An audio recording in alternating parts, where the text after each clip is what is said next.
Rally mane ODM obede declared to be a party in 2005 Kisumu ane mana mobilize ne an chairman mar LDP Kisumu Town West. So angeo ne waringo gi jaduong' Raila kwa mobilize around the country mondo wa lost chairman to chama akwayo ni jothurwa kang'iyo wach ni to giwe ng'iye kaka you know, ODM as a national party. Wang'ire kaka oganda ni wadwa dhi kanye. Okay, that is the most important thing. And when adwa ni encourage jowa ni wang'iyo wabedo sentimental, wabed strategic. Okay? Wanyalo bedo wanyalo thrive on the lost glory. Ni ne wan pap chama motegno. But chama beduga motegno to chama tho. Kata kanu no watch ni bro rule for 100 years to not tho. For the Kenya, ne was a very strong party. No tho. NDP never bed go no tho. LDP no tegno through no tho. So it is important ni mondo what strategize ni kako ganda wadwa dhi kanye. Okay? And that feel ni ka waseng'iyo ni wawuke sentiment wang'i ni to wadwa plan nango kako ganda kisiasa. Wang'i ni siasa ma wadwaro en siasa ma miwa opportunity. To opportunity ma wan go en opportunity sani ma wasegore kuom higni 50. Jaduong' Raila Odinga jaduong' ka kochopo kama dhi nindo. To juok piny jaduong' manyoni gi juogi ka Raila. Juok piny nyokelo ne wach ni kaw jogi gi mondo iwe kamoro. Nyo wewe watie William Ruto ka.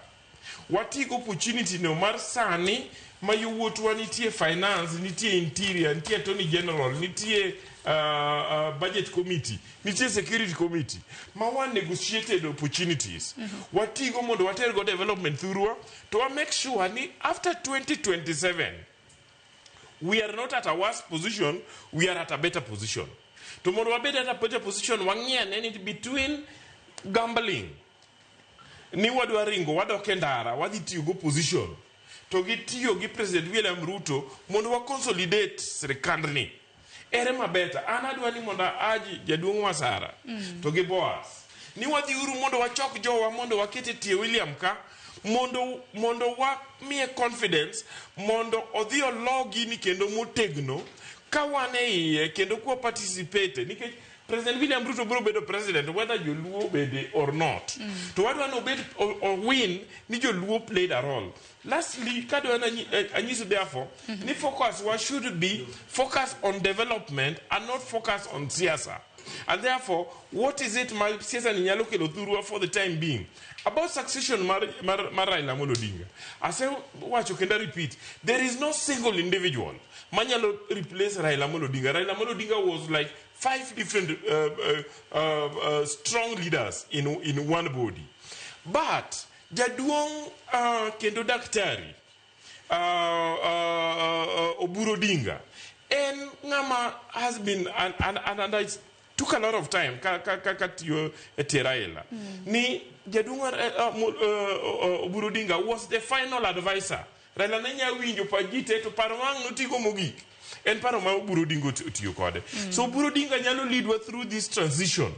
And therefore, emomiyo adwa ni mondo I encourage jowa ni wa support jaduong' Oburu Odinga mondo otelnwa kaka oganda in this time of transition mondo wang'iane ni wadwa dhi kanye, but at the same time kik wa gamble gi opportunity ma wan go ma winjo ka James Orengo nyiso ni odwa dhi ndara en gi age ne cha sani onyaringe ndara. Koso nyithiri ji mondo alotere ndara mondo dhi go bonde. Odhi mondo tine josiaya nikech I want to, as he was saying, probably William Ruto will need ODM. I can tell you, James Orengo needs William Ruto mondo be re-elected. Without development, William Ruto timo Siaya. James Orengo cannot be re-elected because there is nothing he's doing in Siaya. He may be impeached before that. To kada koko bedo impeached, he might not get re-elected. So otigi serikal. And finally, akwayo professionals tema thurua. This is the time when the professionals will be together. Watima convention of professionals mondo wasumrie ko mwanyalo miyo jo siasa ge oganda wa mondo wang'i kaka wadhi